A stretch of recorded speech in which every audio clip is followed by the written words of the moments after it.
The mall was a hive of activity. Shoppers moved through its glossy halls, their footsteps echoing against the marble floors. The sound of distant chatter, the hum of overhead lights, and the soft rustle of bags filled the air. But there was one place in the mall that stood in stark contrast to the bustling scene: the bathroom. Located at the far end of the complex, it was often overlooked, a place people only entered when absolutely necessary. It was quiet, far too quiet compared to the vibrancy of the mall outside. Inside, the atmosphere felt stifling, almost as though the very walls were pressing in on you. The bathroom was a relic of another time, with flickering lights and worn-out tiles that hadn't been replaced in years. The faint scent of cleaning products mixed with something darker, a musty odor that lingered in the corners, refusing to leave. The fluorescent lights buzzed softly above, casting an unsettling glow on everything they touched. The mirrors were cracked in places, their edges yellowed by age. There was a sense of decay, of things being forgotten. But the most unsettling part of the bathroom was the silence. In the mall, silence was rare. Yet here it was almost suffocating. Rachel stepped inside, her shoes clicking against the tile as she made her way to the row of stalls.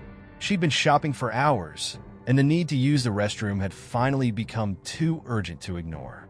As she pushed open the door to one of the stalls, she noticed the oddness of the space. The air felt heavy, thick. It wasn't just the stale smell. It was as though the very air was holding its breath, waiting for something. But Rachel dismissed the feeling. It was probably just her exhaustion playing tricks on her. She took care of what she needed to. But as she reached for the toilet paper, she heard it, a faint sound, a soft tapping. It was rhythmic, as though someone was knocking on the wall. But there was no one in the bathroom except for her. She paused, listening carefully. The tapping continued, faint but distinct. It wasn't the sound of pipes or the settling of the building. No, this was something else, something deliberate.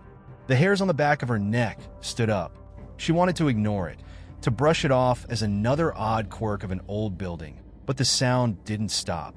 After what felt like an eternity, the tapping ceased. Rachel hesitated for a moment before leaving the stall and walking toward the sink. She washed her hands, trying to shake the strange feeling that had settled over her. The silence returned, but it wasn't comforting. The quiet seemed to press in from all sides, amplifying the emptiness of the room. It was then that Rachel noticed something else. The reflection in the mirror was wrong. She stared at her own image for a moment, her hand frozen under the running water. At first, everything seemed fine, until she noticed the subtle shift. Her reflection wasn't quite aligned with her movements. As she turned her head, her reflection lingered just a fraction of a second longer, as if it were responding to her actions with a slight delay. Rachel blinked, unsure she was imagining it. She quickly shook her head, trying to dismiss the thought. But when she looked back into the mirror, it happened again. Her reflection moved after her, but it didn't feel like it was her reflection at all. It was almost as though the image in the glass had a life of its own, independent of her. A deep unease settled in her stomach. She quickly turned away, looking down at her phone to distract herself. But the sensation of being watched lingered. Her fingers brushed against the screen, but the moment felt wrong, as if the bathroom itself were watching her. The hum of the lights overhead seemed to grow louder, more oppressive. Rachel needed to leave, needed to get out of this strange, silent space that felt too disconnected from the world outside. She glanced back at the mirror one last time, and for just a fleeting moment, she could have sworn she saw something. Someone behind her standing in the reflection but nowhere in the bathroom. Her breath caught in her throat. She turned around quickly, but the bathroom was empty. Panic began to rise in her chest. She reached for the door, her hand trembling as she pushed it open. But as she stepped out into the hallway, a strange, almost imperceptible sound followed her. A soft rustling, like footsteps behind her. But when she turned around, there was nothing. She swallowed hard, pushing the feeling away. It's nothing, she told herself. It's just the stress of the day. But the echo of the silence followed her, pressing against her as she walked back into the mall. The strange events of the bathroom seemed to stick to her like a shadow, never fully leaving, as though something in that room had reached out and touched her in a way she couldn't explain. The mall felt different now, and though it was filled with people, Rachel felt more alone than ever. The sound of footsteps echoed louder in her ears, but it was no longer a comforting sound. It was something else entirely. Something was wrong, and she couldn't shake the feeling that it had all begun in the bathroom. As she left the restroom behind, she couldn't help but wonder if it would be the last time she ever stepped foot inside. Something about that place, that bathroom, didn't belong in this world, and Rachel had a sinking feeling that it never would. The mall felt like an entirely different place the next day. The usual hustle and bustle of weekend shoppers were still present. People milling around, carrying bags filled with the latest purchases, chatting in small groups, children laughing and running ahead of their parents. But to Rachel, it all seemed muted, like an echo of the life it once held.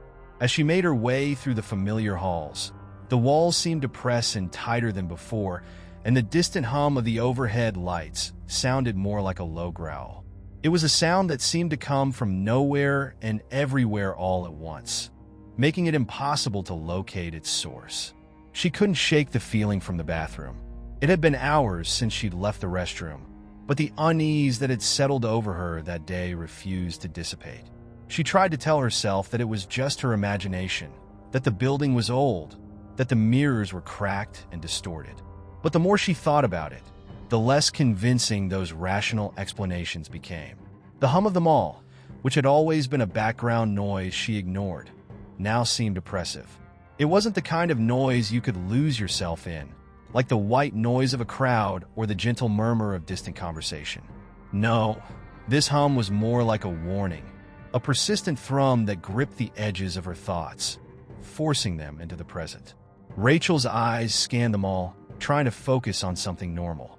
The brightly colored store windows, the busy food court, the jovial faces of the people walking by.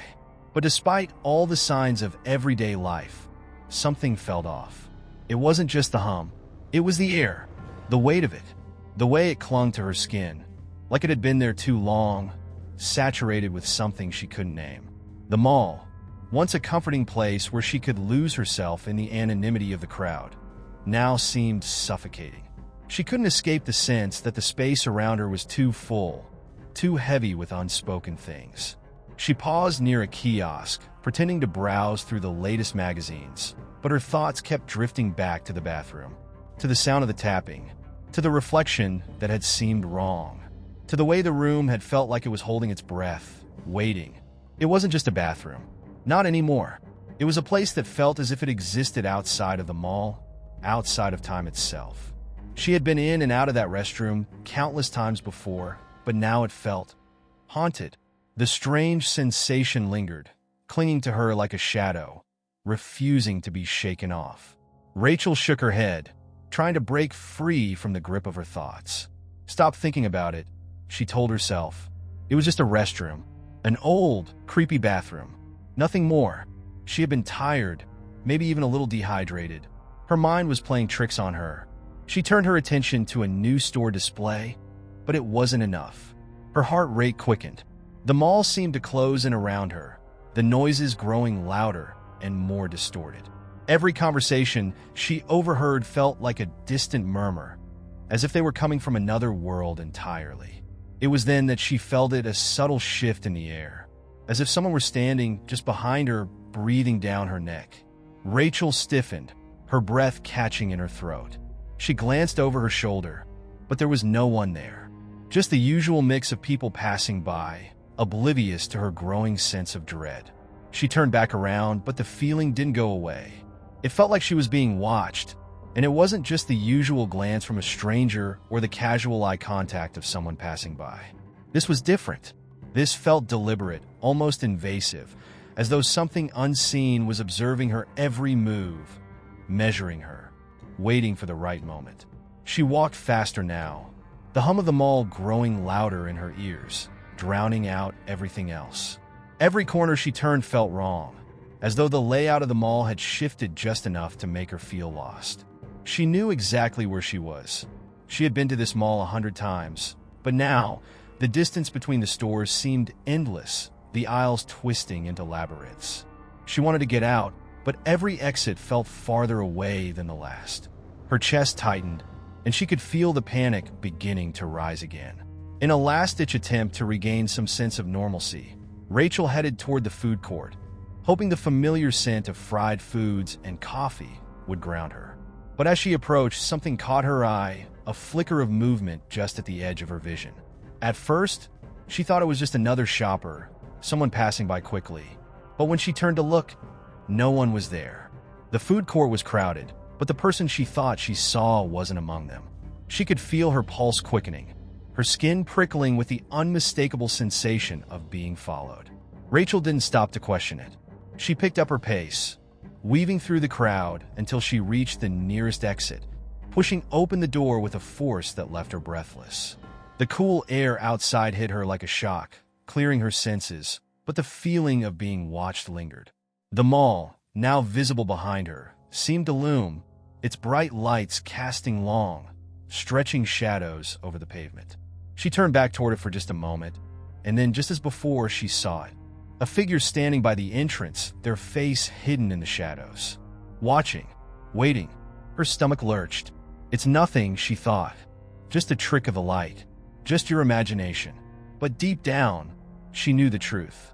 She couldn't escape it. Whatever was happening, it was connected to the bathroom. Something had followed her out, and it wasn't done yet. The next few days were a blur of strange occurrences and unshakable dread.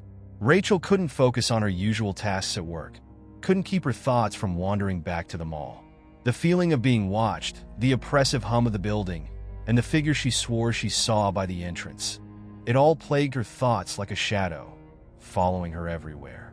Every quiet corner seemed to echo with the unsettling memory of that moment outside the mall, when she turned and felt the cold, unseen eyes upon her. She tried to brush it off, to convince herself that it was just her imagination working overtime. But the nagging sensation wouldn't leave her. She found herself driving back to the mall. It was almost as if the place had a magnetic pull, drawing her back despite her better judgment. Maybe she could face whatever had been haunting her, put her mind at ease, and show herself that there was nothing to fear. The thought of returning made her stomach churn with unease, but she couldn't escape the need to find some sort of closure. She knew she had to return to that bathroom, the one place that had started it all. When she walked through the mall's entrance once more, it felt different than before. The bright lights above, once so welcoming, now seemed like harsh, sterile beacons. The air felt heavy, thick with tension, as if the entire building itself were holding its breath. Even the sounds of the mall, the chatter of shoppers, the clatter of carts, the distant music, seemed muffled, as though they were happening in another dimension, just out of reach. She hesitated for a moment, standing in the middle of the mall, looking around. It was the same place she had walked through so many times, but today it felt wrong. The sense of disorientation was immediate, the ground beneath her feet unsteady.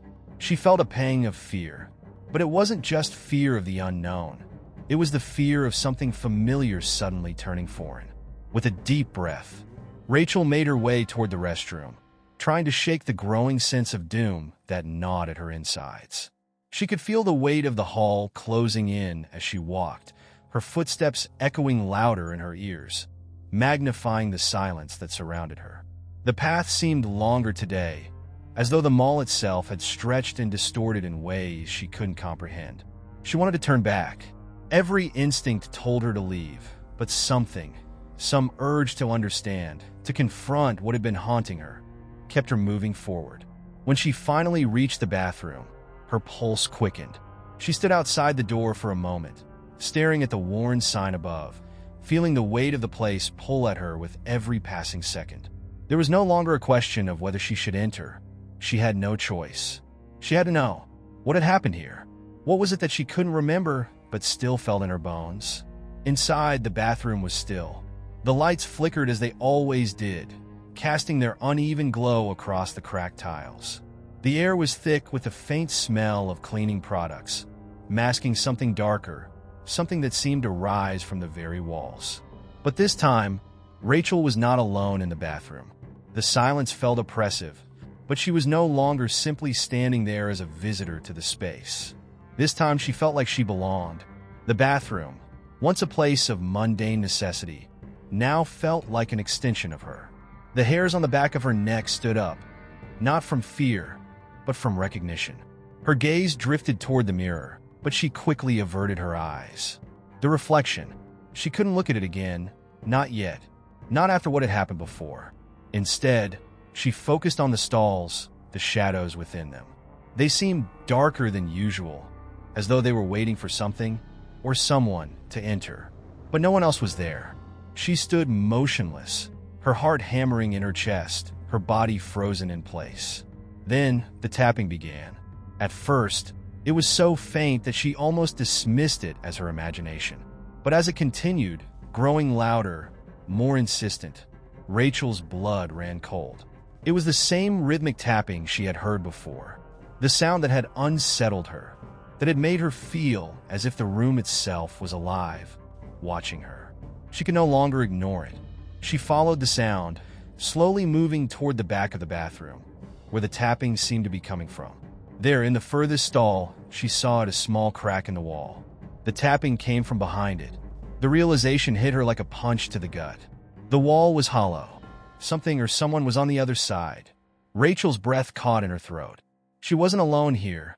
Not anymore. The bathroom, once a benign space, now felt like it was pulsing with a life of its own, as though it had been waiting for her. Waiting for this moment. The crack in the wall wasn't just a flaw in the structure. It was an opening, a threshold into something else. She stepped closer, her hand reaching for the wall, but before she could touch it, the door to the bathroom slammed shut behind her. Her heart skipped a beat.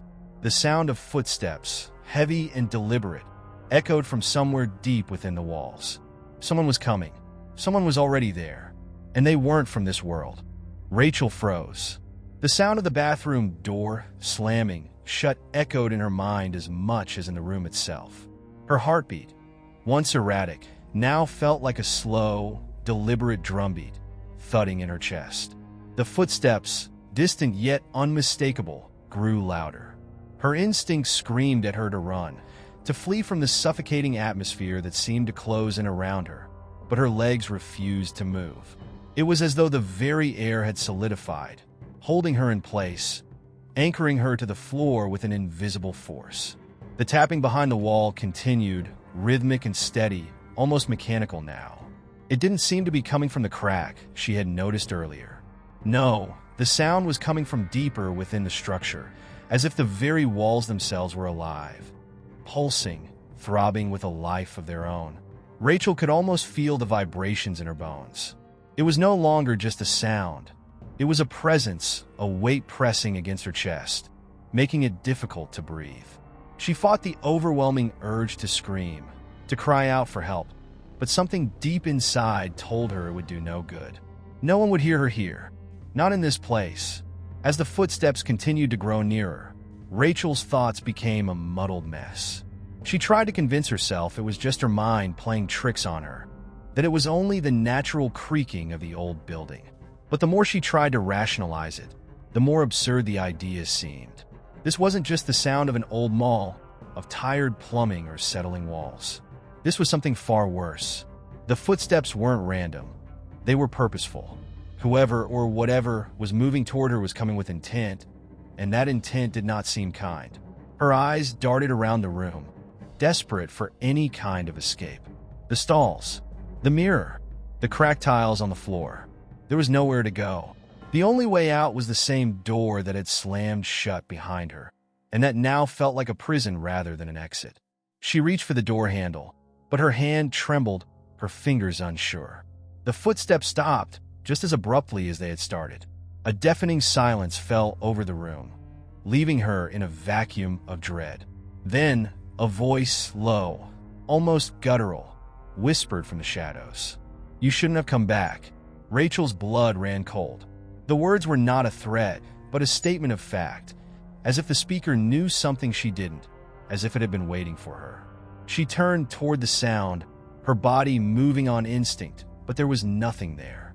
No figure, no silhouette, just the empty stalls, the flickering lights overhead, and the oppressive silence that seemed to grow heavier with each passing second. She opened her mouth to call out, but her throat was tight dry. The words wouldn't come. The tapping began again, louder this time, but not from behind the wall. It was now coming from within the room itself. It sounded as if it was in the corners of the bathroom, in the pipes that snaked through the walls, or beneath the floor. The room was alive with the sound of it, like some mechanical heart beating in the darkness. Rachel's head spun. The air felt thicker, more oppressive, the very walls bending inward as if closing in around her. She wanted to scream, to run, but every part of her body screamed that there was nowhere to hide. The room itself was not just a space. It was a trap. The mirror, which had always been a simple reflection of her face, now felt wrong. The glass seemed to warp and twist, the edges blurring into something unfamiliar. Rachel couldn't look away, even though every instinct told her to do so. Slowly, the reflection in the mirror began to change. It wasn't just her own face staring back at her anymore. There were shadows, dark figures lurking just behind her, their forms indistinct, shifting in and out of view, like ghostly apparitions from another world.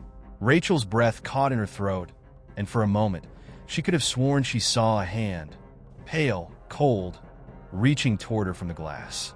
She took a step back, her mind spinning with confusion and terror. The air grew colder, and Rachel could feel the temperature drop rapidly, her breath now visible in the dim light. The walls, which had seemed so solid and unyielding, now felt thin, fragile, as though they could be torn apart with the slightest touch. She pressed her hand against the tiles, hoping for something solid to ground her, but the surface was slick wet. And then, without warning, the tiles beneath her fingers began to move. They shifted ever so slightly, as if something was pushing from the other side. The tapping grew louder, the sound now more urgent, as though whatever was behind the wall was becoming desperate to escape. The voice came again, this time closer, whispering directly into her ear, though no one was near her. "Leave, while you still can." Rachel couldn't understand what was happening. The bathroom had always been just a bathroom. Nothing special, nothing to be afraid of. But now, it was as though she had stumbled upon something ancient, something waiting for her, something that had been here long before the mall was ever built. Her legs, finally responding to the panic that had overtaken her, carried her toward the door, but when she tried to turn the handle, it wouldn't budge. It was locked. The tapping continued, the sound relentless, filling her mind. The walls were closing in, suffocating her. And in the corner of her eye, just as she thought she might lose her mind, she saw the faintest shadow move across the far wall. A figure barely visible, slipping in and out of the light. Rachel's pulse hammered in her ears, and for the first time, she realized that she was not alone.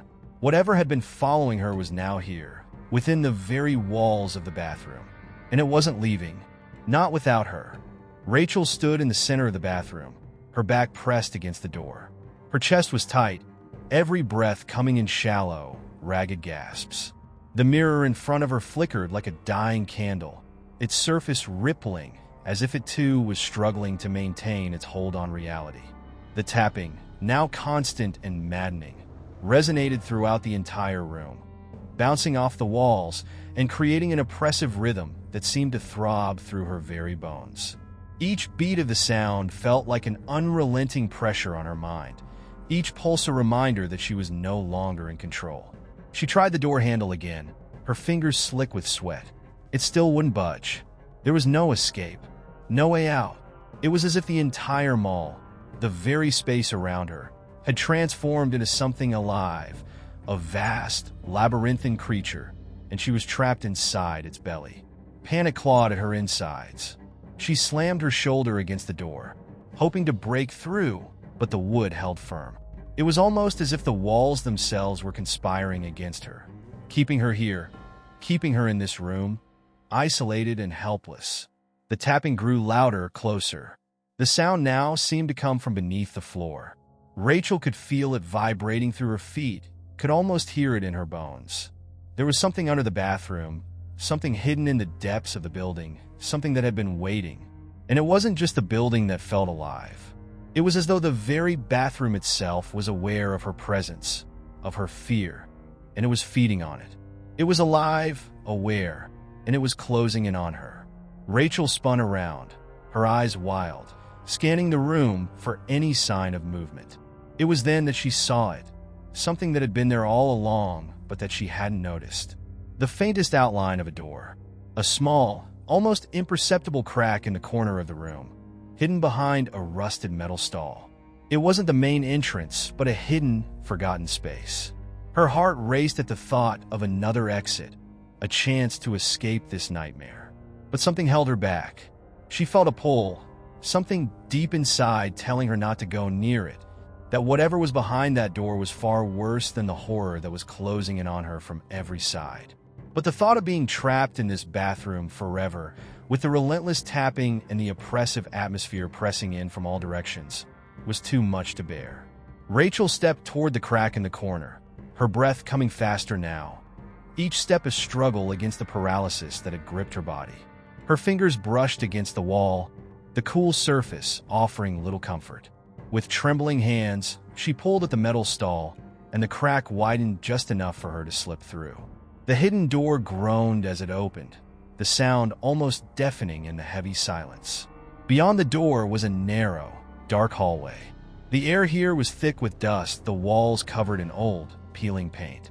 The floor creaked under her weight, and as she took her first step into the corridor, Rachel felt a shift in the atmosphere. The tapping had stopped. The silence was suffocating, and it seemed to press in from all directions. There was something wrong about this hallway, something that twisted at the edges of her sanity. She felt like she was intruding on a space that had never been meant for her, a space that was old, too old, and filled with secrets that shouldn't have been uncovered. She moved deeper into the hallway, each step carrying her farther from the familiar, farther from the bathroom and the terror it held. But the further she went, the more oppressive the air became. The silence was not peaceful. It was pregnant with unspoken words, with things that had been buried long ago and were now rising to the surface. Her mind screamed at her to turn back, to run, but she ignored it, pressing on. The corridor eventually opened into a large, cavernous space, an underground room, dark and cold. There were no windows, no lights, only the faint glow from the dim hallway behind her, casting long shadows across the room. As her eyes adjusted, she noticed the strange markings on the walls, symbols, runes, or some kind of language she didn't recognize.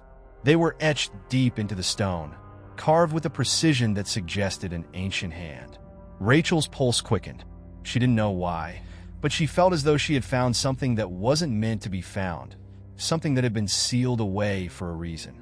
At the center of the room stood a pedestal, its surface covered in dust. Something small and metallic rested atop it, an object that seemed strangely familiar. Rachel approached it cautiously, her heart hammering in her chest. As her fingers brushed the object, her mind flashed back to a moment she hadn't remembered until now. A flash of a dream, a vision of the bathroom, of the mall, of something moving beneath the surface. A dark figure. No, a shadow, hovering just beyond her reach. She picked up the object, and as her fingers closed around it, a sharp, searing pain shot through her hand. She dropped the object instantly, but the pain remained, a dull throb that seemed to spread up her arm.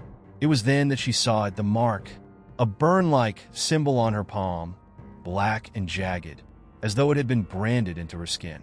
The pain was intense, but there was something more to it. It wasn't just physical. It was a mark of something far older, something far darker. The ground beneath her feet trembled, and the silence was shattered by a low, resonating hum. It was the same sound she had heard in the bathroom, the same tapping, but now it was deeper, vibrating through the walls and the very floor beneath her. The room felt alive, as though it had awakened with her touch. The markings on the walls began to glow faintly, the symbols shifting and changing as if they were responding to her presence. Rachel staggered back, her mind racing, her breath coming in ragged gasps. She had uncovered something ancient and dangerous, and now it was awake, and it was aware of her. She turned to flee, but the hallway behind her was no longer the same. It had changed. The walls had shifted, and the door she had come through was gone. replaced by a solid mass of stone. She was trapped, surrounded by ancient symbols and an unknown force that pulsed through the very air. Whatever was in this place was not just waiting for her. It had been waiting for centuries. Rachel stood frozen in the center of the dark, cavernous room, her pulse hammering in her throat. The air was thick with the weight of something ancient, something vast and unknowable. The humming sound that had once been faint now rumbled through the walls and floor, reverberating in her chest. It was as if the very foundation of them all, the building she had thought of as a mundane structure, was alive. This room, the hidden chamber beneath the shopping mall, felt as if it had been dormant for centuries, only now stirring as a result of her intrusion. Her mind raced as she took in the bizarre markings that covered the walls. Runes, symbols, intricate patterns, something far beyond her understanding. They seemed to pulse with a dark energy, shifting and twisting in her peripheral vision. She turned back to the pedestal, the object now lying on the ground, glinting in the dim light. Her palms still throbbed from the burn-like symbol, the mark seared into her skin. It was as if the object had branded her, given her a piece of its cursed past. But the questions were growing faster than she could process. What was this place? And why had she felt this strange compulsion to come down here?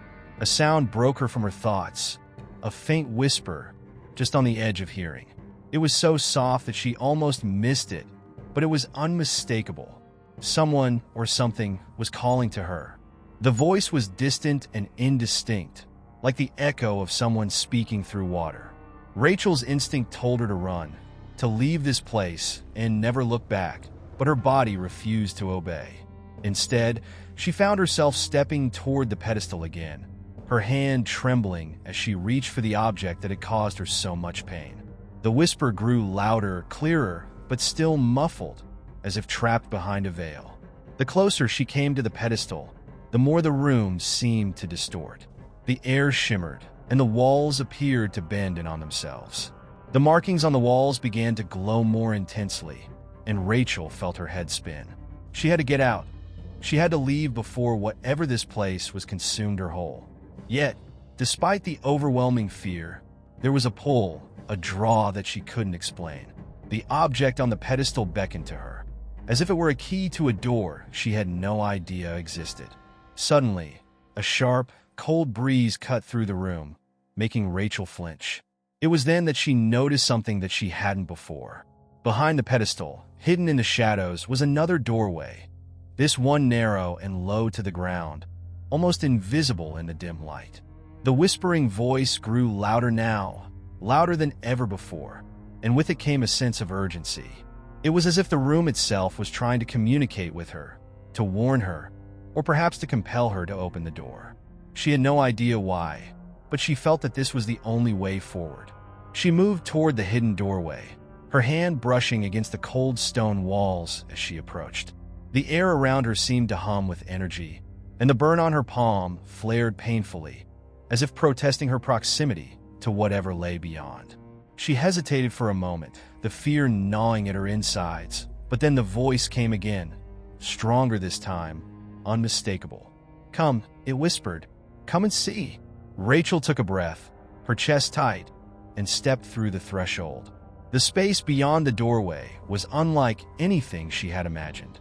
It was a small, circular chamber, its floor covered in dust and old, forgotten relics. The room was colder here, colder than the rest of the underground space, and Rachel could feel her breath misting in front of her. In the center of the room was a large stone slab, its surface cracked and weathered. On the slab lay something wrapped in cloth, something that had been there for a long time. The moment she saw it, a chill ran down her spine.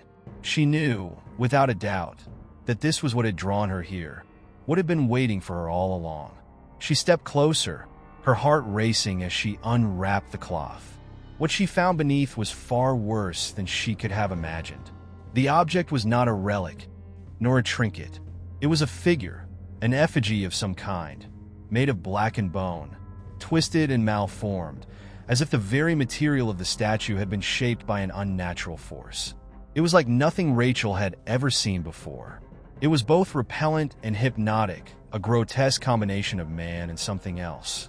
As her fingers brushed against the effigy, a shock of electricity surged through her hand, and the ground beneath her feet trembled violently. The air thickened once more, and the whispering intensified. The voice was no longer just a whisper. It was a command, a beckoning, a demand that she do something she couldn't understand. The effigy's eyes, if they could be called eyes, glowed with an eerie, sickly light, and Rachel felt a surge of energy course through her. Her vision blurred, and the room began to distort, its edges warping and twisting like liquid. The symbols on the walls flickered and shifted as though they were alive. Her body felt weightless, and for a moment, she could swear she was no longer standing on solid ground. The whispers rose to a crescendo, and Rachel felt herself being pulled into the effigy's gaze. It was as if the figure was reaching out to her, calling her to it. The mark on her palm burned with an unbearable intensity, and she screamed, but the sound was muffled, swallowed up by the growing hum of power in the room. And then, with a final, deafening crack, everything stopped. The room fell silent. The air was still, and Rachel was left standing in the center of the chamber, her chest heaving as she struggled to comprehend what had just happened. But one thing was clear now. She was no longer alone. The whispers had stopped, but the feeling of being watched, of something unseen hovering just beyond her reach, was more real than ever before. Whatever had been awakened by her presence in the hidden chamber had no intention of letting her go. The game had just begun. Rachel stumbled backward from the effigy, her breath ragged and shallow as the weight of the room seemed to press down on her. Her mind raced, her thoughts scrambled, unable to process the enormity of what had just occurred. She had crossed a line, an invisible boundary that, until that moment, she hadn't even known existed. The reality of her situation began to settle in, like the lingering fog of a nightmare that couldn't quite be shaken off. The room had grown cold, too cold, and the familiar hum from before now felt like a looming presence, an omnipresent force circling her, waiting to strike. She wasn't sure how long she stood there, frozen in place, the only sound the rapid thud of her heartbeat in her ears. Her mind kept replaying the events, the discovery of the hidden chamber, the eerie whispers that had led her down this path, the burn on her palm that throbbed like a painful reminder of her trespass.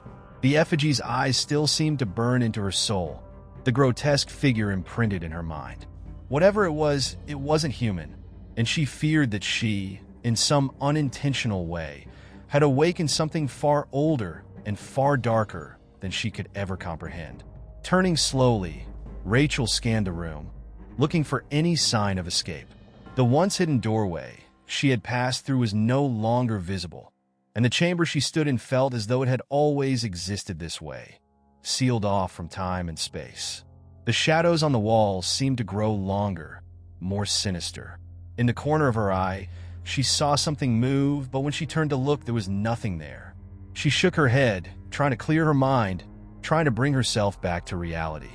But reality, it seemed, had slipped away from her the moment she stepped into this underground labyrinth. Desperation clawed at her as she frantically searched for any kind of exit, any way out of this madness. Her gaze fell once again on the effigy, the cursed figure that had called her here. The strange symbols surrounding it were more than just decorations. They were part of something much larger, a puzzle that she was being forced to solve. But she didn't know how, and the longer she stayed here, the more she could feel the oppressive weight of the place closing in on her. Her hand instinctively went to her palm, the searing burn from the mark now a constant throb, as if the very symbol itself was alive, feeding off her fear. The moment her fingers brushed the mark, a surge of energy shot through her arm, like an electric shock. Her vision flickered, and she saw flashes, images of other places, other times, all jumbled together. The mall, but not the mall she knew. A different version, a darker, more twisted reflection. People, faces she didn't recognize, but somehow knew, were staring at her, their eyes wide with terror. Their mouths were moving, but no sound came out. And then, as suddenly as it had started, the vision stopped, leaving her gasping for breath. The world around her seemed to tilt, like a funhouse mirror distorting everything. Panic surged through Rachel, and she turned, only to find that the door through which she had entered was now gone, replaced by an endless stretch of concrete wall. She was trapped. She had to be, and the air felt thicker now, stifling, as if it was being consumed by something unseen, something that had always been here waiting. She clutched at the walls for support, her breath shallow as the room seemed to shift again. The symbols on the walls were no longer just static. They were moving, writhing like living things. The ground beneath her feet vibrated, and she could hear the distant sound of water, rushing, churning, as though something deep beneath the earth was awakening. The eerie hum returned, louder now, filling the space with an almost physical pressure. The room itself was reacting to her presence, to the disturbance she had caused by touching the effigy. But it wasn't just the room that was changing. Rachel could feel the shift within herself. The burn on her palm had intensified, and a strange sensation was spreading through her veins. Something dark, something unnatural. She could feel it working its way through her, crawling under her skin, making her stomach turn. The voice had returned, louder now, unmistakable. It wasn't just whispering, it was speaking to her, demanding her attention. "Open the door," it said, its tone commanding, impatient. "You know what must be done. You know what we need." Rachel's heart pounded in her chest as the words echoed in her mind. She didn't understand what the voice was asking her to do, but she knew, in the deepest part of her being, that it was connected to whatever lay beyond this cursed room. There was a door somewhere, a way out, but also a way deeper into the maze. And she was the key. Despair twisted inside her, but she pushed it aside, refusing to give in. She had come too far. There had to be an answer, a way to break the cycle before whatever force lurked in this place fully took hold of her. But how? How could she possibly know what was being asked of her when nothing made sense? The whispers were louder now, louder than ever, and they were all she could hear. But beneath the noise, there was something else. A low rumble, a distant crackling sound, as if the world itself were beginning to unravel. She could feel the very walls closing in on her. And in that moment, Rachel realized that the only way out was to face whatever had been waiting for her. Whatever it was that she had disturbed, whatever ancient power had been buried beneath them all, would not let her go without a price. It had already claimed her in ways she didn't fully understand, but she knew one thing. There was no going back. The door had opened, and there was no turning back from what it had revealed. Her fingers brushed against the wall, the stone cold under her touch, and the voice in her mind spoke again, clearer now. "You will learn. And when you do, you will understand. All of it." Rachel closed her eyes, her chest tight with fear and uncertainty. There was no escape. Not yet. And there was no certainty about what lay ahead. But there was one thing she knew for sure.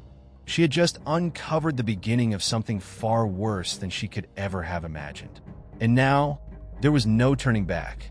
Rachel stood still, her body frozen in the grip of dread, the air thick with the weight of what she had just discovered. Her palms still burned from the touch of the effigy, and she could feel a strange pull, almost magnetic, urging her forward. The whispering voice continued, a constant presence in the back of her mind, though she could no longer discern whether it was speaking aloud or simply feeding into her thoughts. It had become so entwined with her own consciousness that it was impossible to tell where she ended and it began.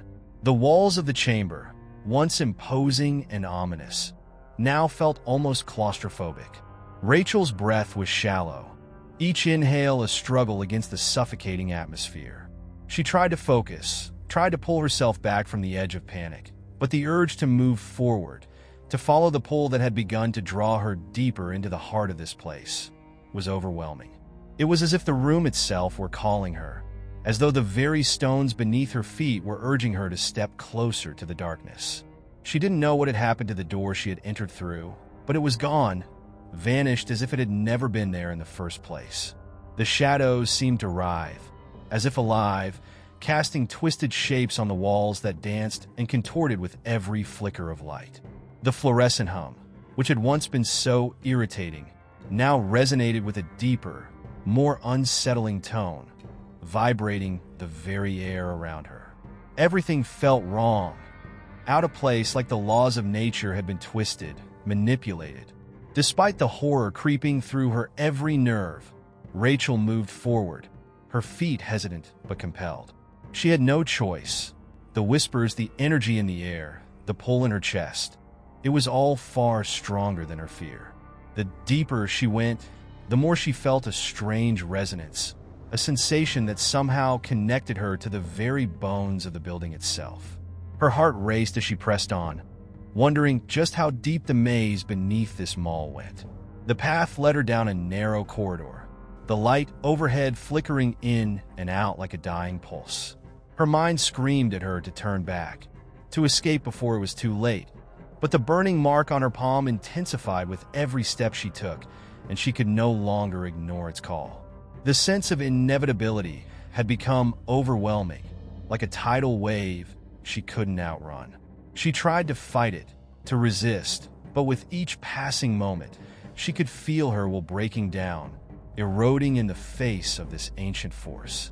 Then, as if in answer to her fears, she saw it. The walls ahead were adorned with symbols similar to the ones in the previous room.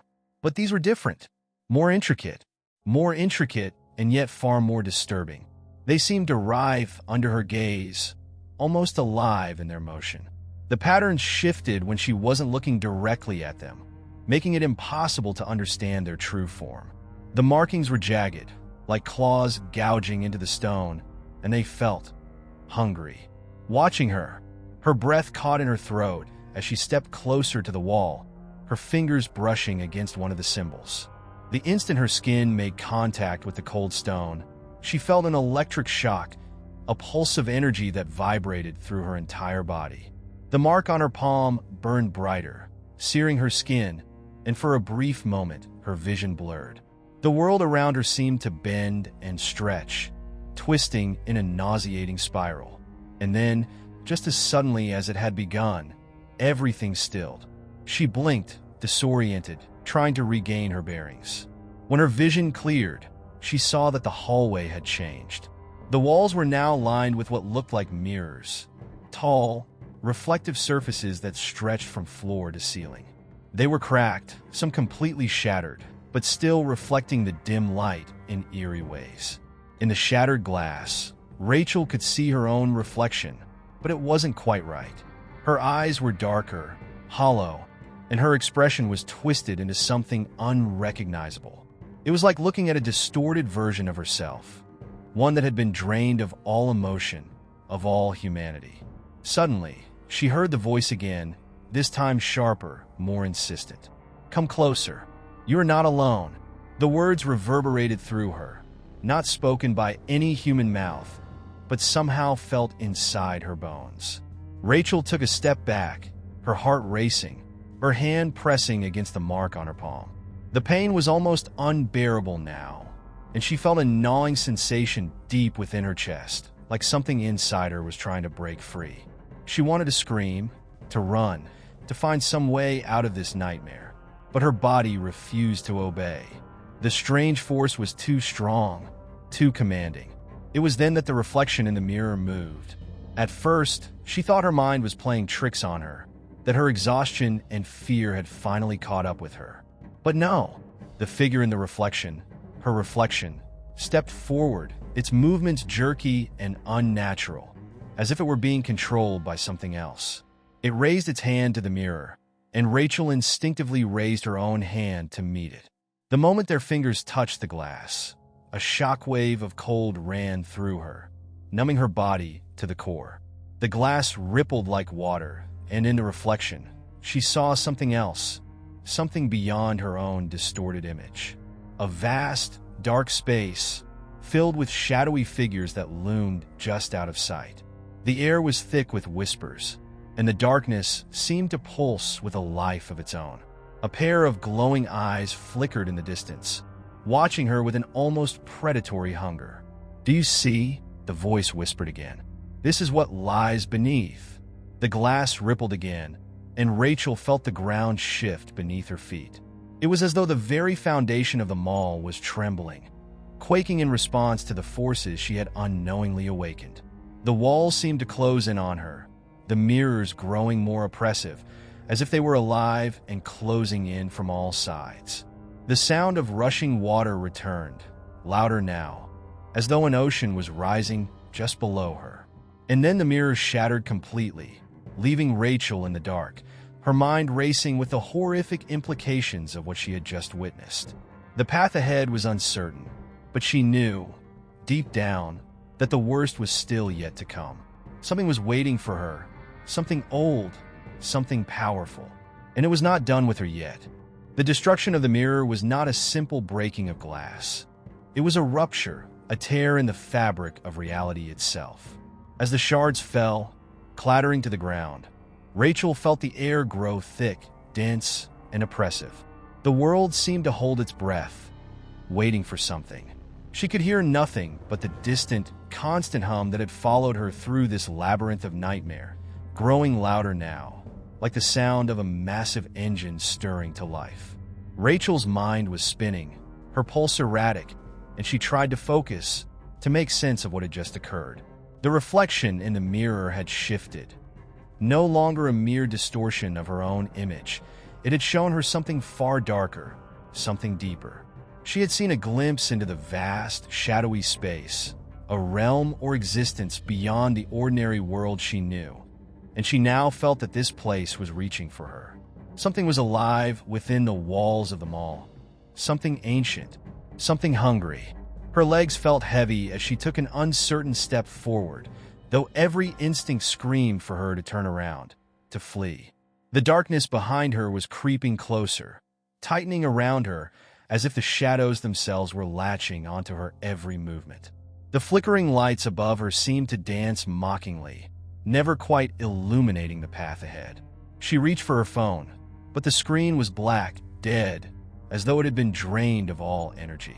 She cursed under her breath. Her isolation was complete. Rachel's breath came in shallow bursts, her heart hammering against her ribcage, yet a strange compulsion pushed her forward. There was no going back. The pull she had felt earlier had returned with a vengeance, stronger now than ever. It felt as though something was inside her, guiding her steps, pushing her further into this nightmare that no longer seemed confined to the physical world. Every instinct told her to escape, but another part of her, the same part that had made her press her palm against the effigy, begged her to see this through. As she moved deeper into the mall's bowels, the hallways began to distort. The air grew colder, and a faint, indistinct sound drifted from the distance. Echoes of voices, though she could not make out their words. The walls seemed to breathe, expanding and contracting in slow, deliberate rhythm. She tried to ignore the unsettling sensation that the very building around her was alive, as if it were aware of her presence. Each step seemed to draw her further into its depths, making it harder to distinguish between the building and whatever haunted it. The whispers had returned, faint at first, then gradually growing louder, clearer. "Closer, come closer," they urged. The voice was no longer a distant murmur, but a seductive, omnipresent hum that seemed to surround her from every angle. Her hand was still pressed tightly against her burning palm, and she could feel the mark pulsing beneath her skin, like a heartbeat that was not her own. It was as if whatever was in the building had now claimed a part of her, intertwining its essence with her own. A chill raced down Rachel's spine when she heard something else. A thud, followed by a scraping sound, as if something, or someone, was moving nearby. She froze, her breath caught in her throat. She could see nothing, hear nothing but the whispers and her own ragged breathing. Yet she knew that she was not alone. The scrape came again, followed by the unmistakable sound of something dragging along the ground. It was close, too close. "Who's there?" Rachel called out, her voice trembling as it broke through the silence. Her words seemed to echo down the dark hallway, but no response came. The scraping stopped, leaving only the whispering and the unnerving hum of the lights. It was then that she saw it, a figure, or rather, the shadow of one, lingering just beyond the flickering light. It was barely visible, like a distortion in the darkness, but Rachel could feel its presence, heavy and oppressive. She couldn't tell whether it was moving toward her or simply watching, but it made her blood run cold.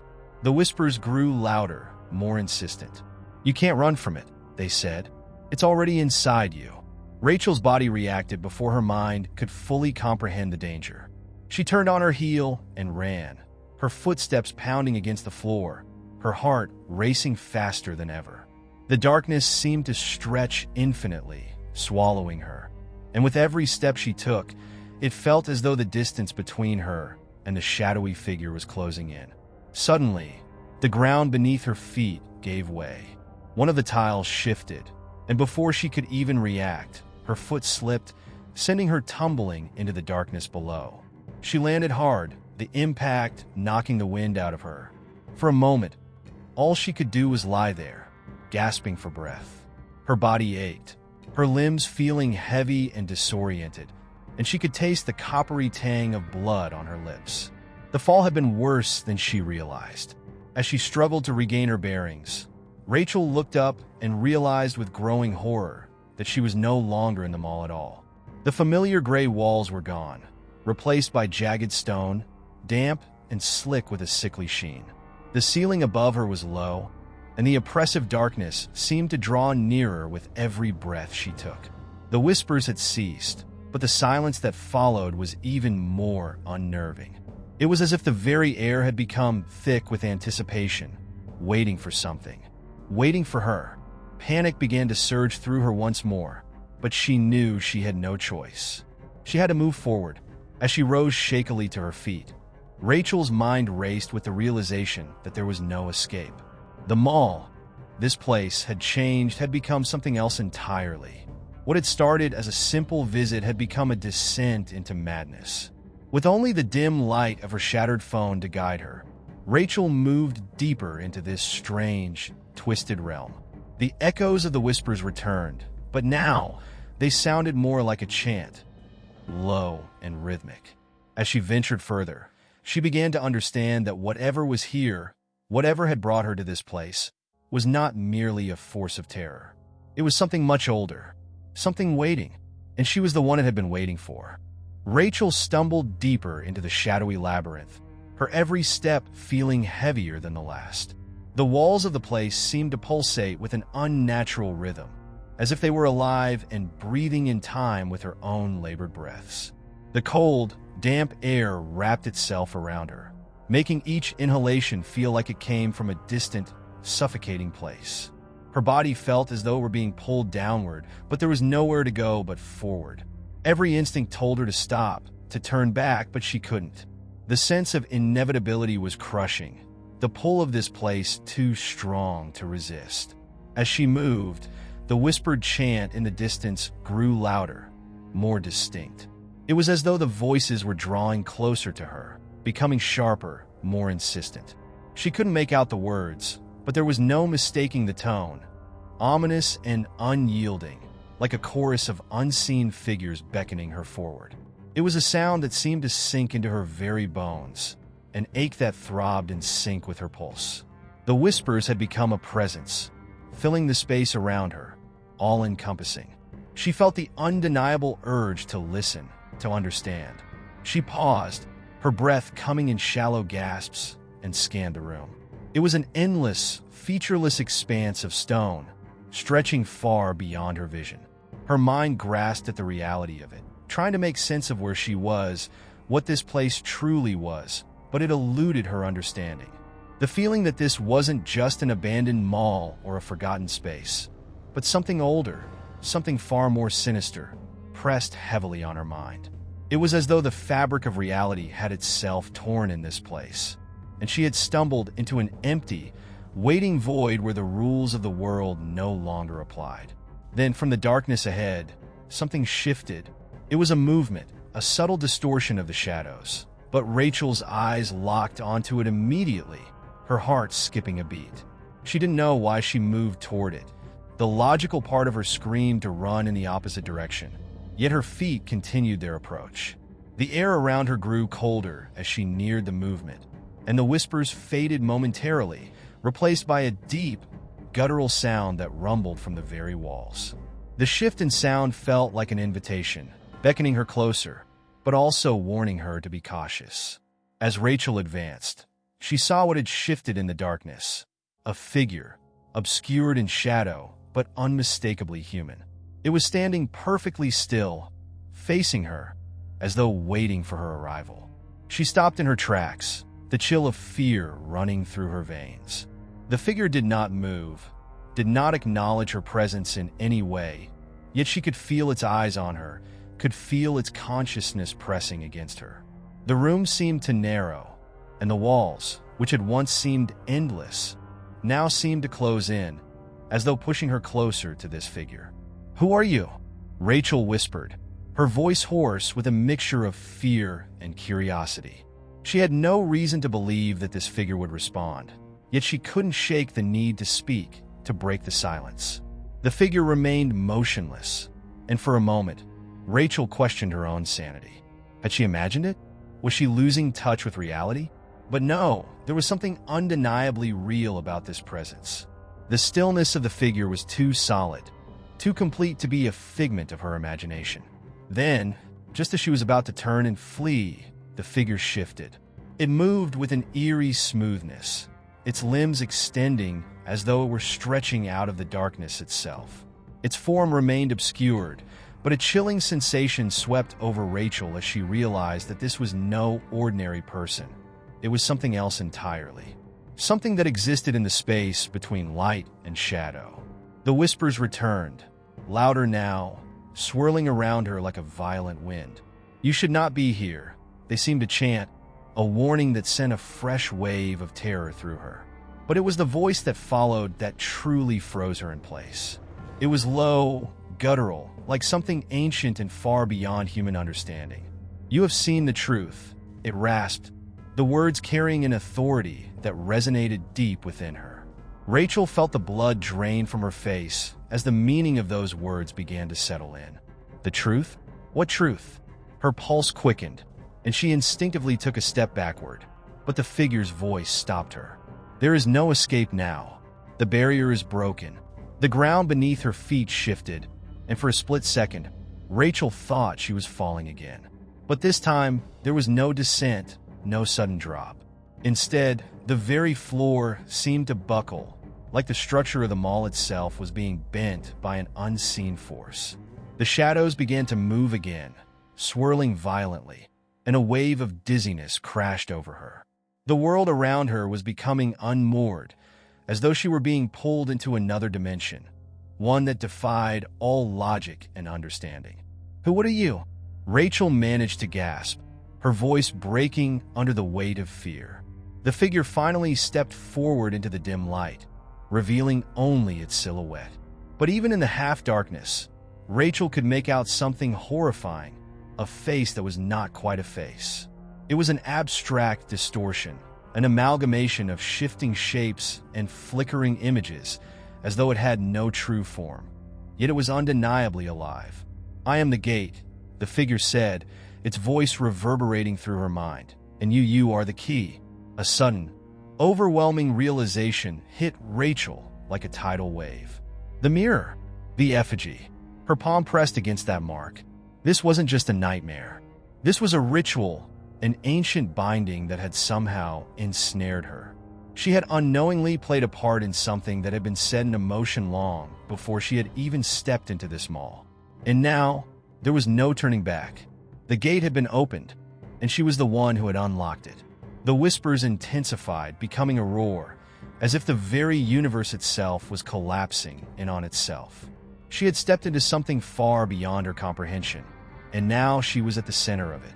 As the figure raised its hand, Rachel felt the air around her vibrate, charged with an energy that was both alien and terrifying. The revelation was clear. She was no longer just a passive observer. She was a part of something much darker, something that had been waiting for her arrival all along. The truth had been revealed, and now, there would be no escaping the consequences. Rachel's knees buckled under the weight of the revelation. The figure's voice still echoed in her mind, its meaning unfolding in layers she couldn't fully comprehend. She had been lured here, not by coincidence or bad luck, but by design, a cruel, calculated trap set long before her arrival. As the walls of the endless chamber began to pulse with an even greater intensity, Rachel struggled to maintain her footing, her breath shallow and erratic. Her mind raced, grasping at fragments of the past few hours. The mirror etched with symbols, the hidden effigy she had touched, the whispers that had led her into the depths of this cursed maw. Every element of her journey now seemed purposeful, deliberate, as if she had been chosen for this horrifying task. "Why me?" she whispered, her voice cracking. The figure, still cloaked in shadow, tilted its head, a gesture that conveyed neither empathy nor malice, only cold inevitability. "You were always meant to come," the voice answered. Its tone wasn't threatening.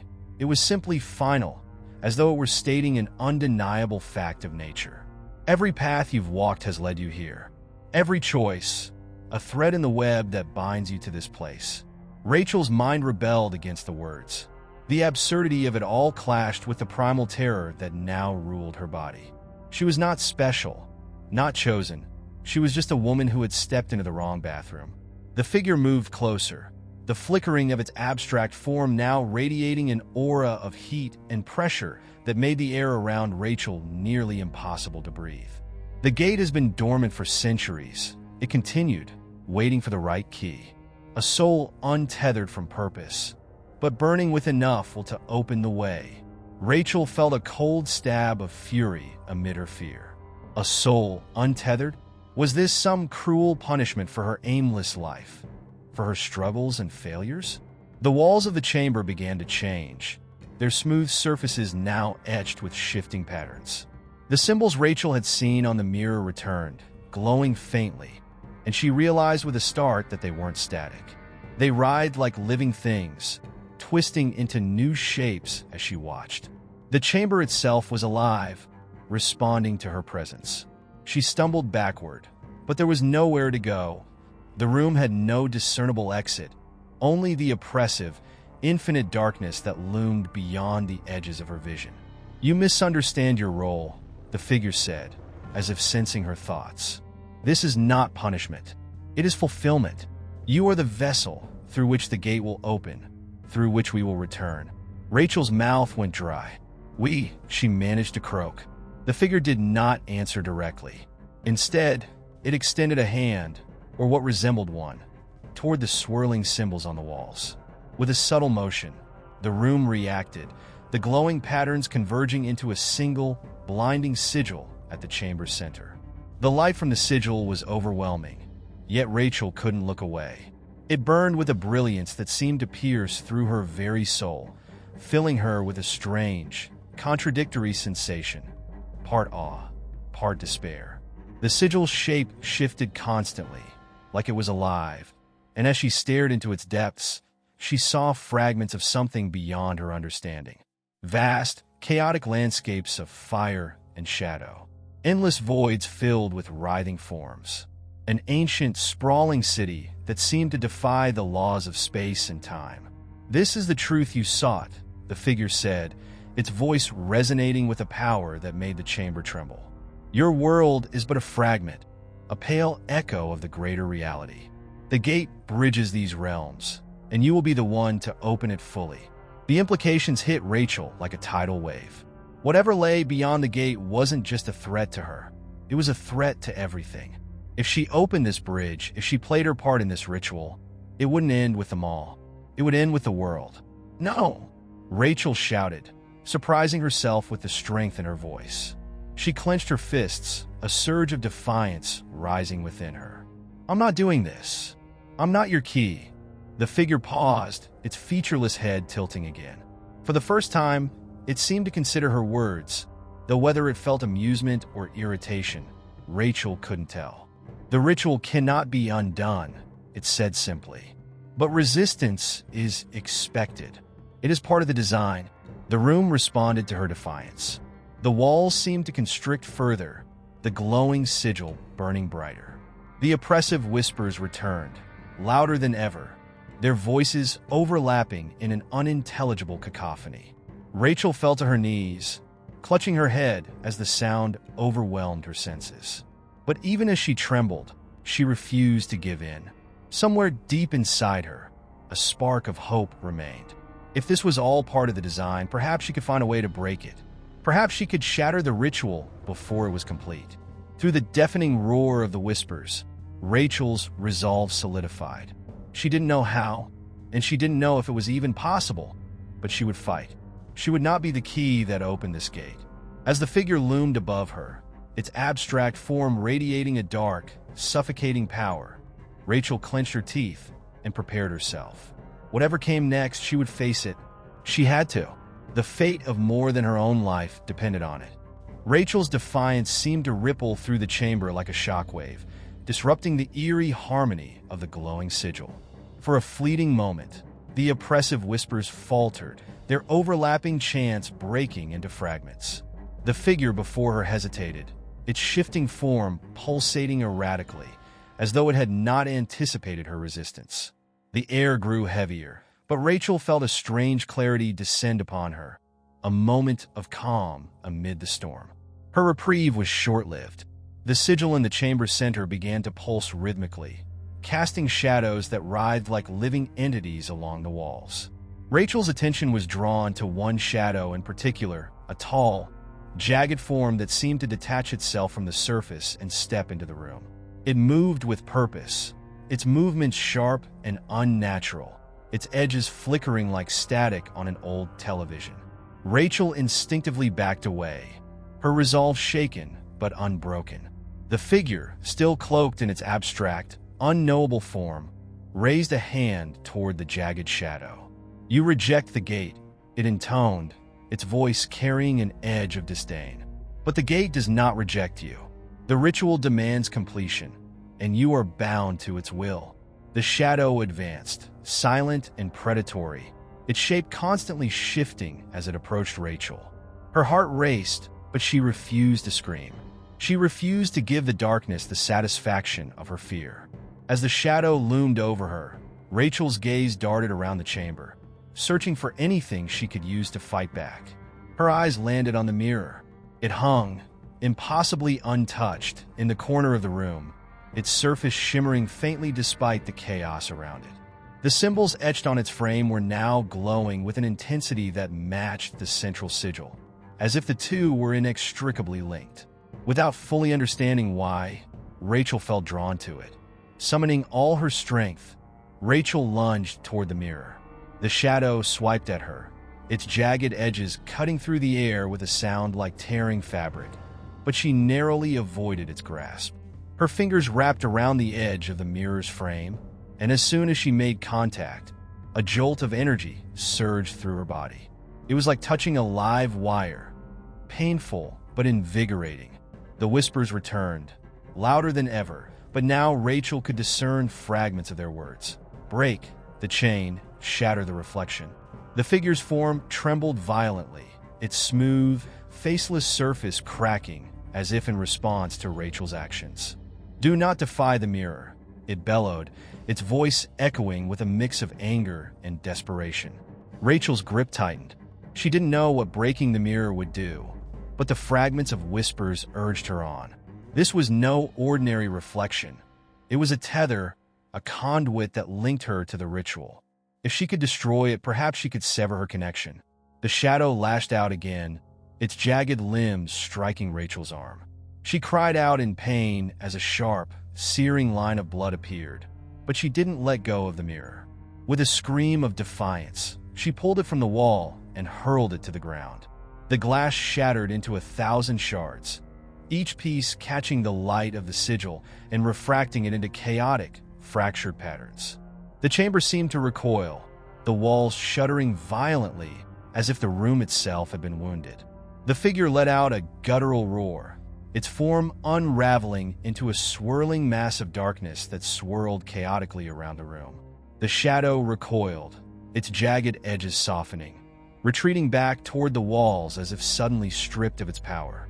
Rachel stumbled backward, her vision swimming, as the shattered pieces of the mirror began to emit an otherworldly glow.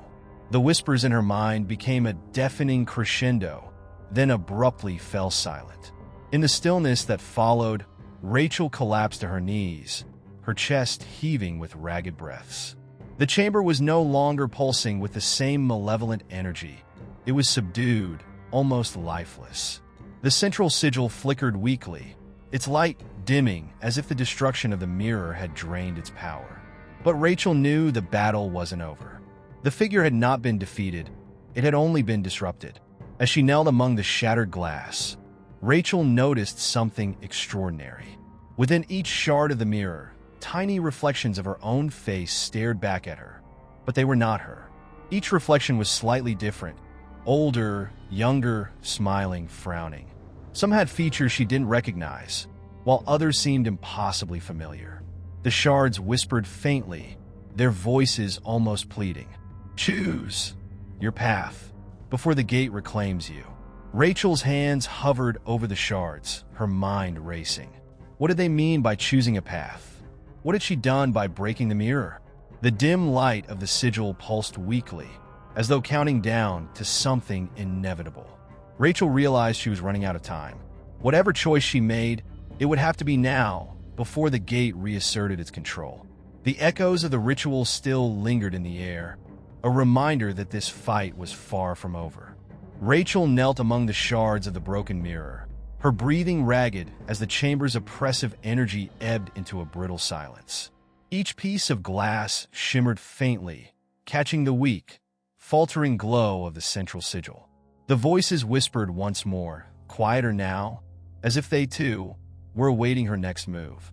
She looked closer at the fragments, each reflection a tiny, haunting tableau of a life that might have been, or might still come to pass. One shard showed her as a child, running barefoot through a field of wildflowers, unburdened by the darkness that now clung to her. Another revealed a version of herself older, weary but content, standing in a small bookstore surrounded by stacks of novels. Yet another shard held an image that chilled her to the bone. Her reflection, standing in the chamber, her eyes glowing with the same eerie light as the sigil, her face cold and devoid of humanity. The whispers grew stronger, coalescing into distinct words. Choose wisely. The path is fragile. The gate waits. Rachel's hand trembled as she reached toward a shard, only to pull back at the last moment. She had no idea what would happen if she made the wrong choice. Could these reflections determine her future? Were they real, or simply manipulations of the ritual? The ground beneath her began to quake subtly, the sigil's light flickering more erratically.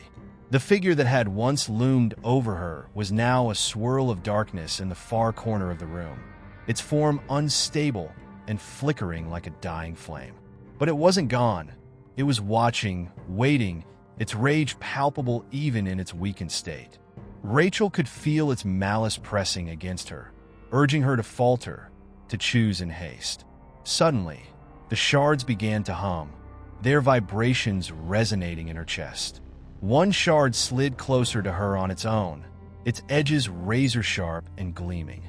She leaned over it, drawn to the image within, herself standing outside the mall, the sunlight warming her face. This shard, unlike the others, seemed to pulse with life, its whispers clearer than the rest. "Freedom lies here," it said, the voice urgent but calm. Rachel reached for it, but as her fingers brushed the glass, a sharp, piercing scream erupted from the swirling figure. The darkness surged forward, expanding to fill the room, its form stretching and writhing like a storm cloud. "You will not defy the gate," it roared, its voice shaking the very air.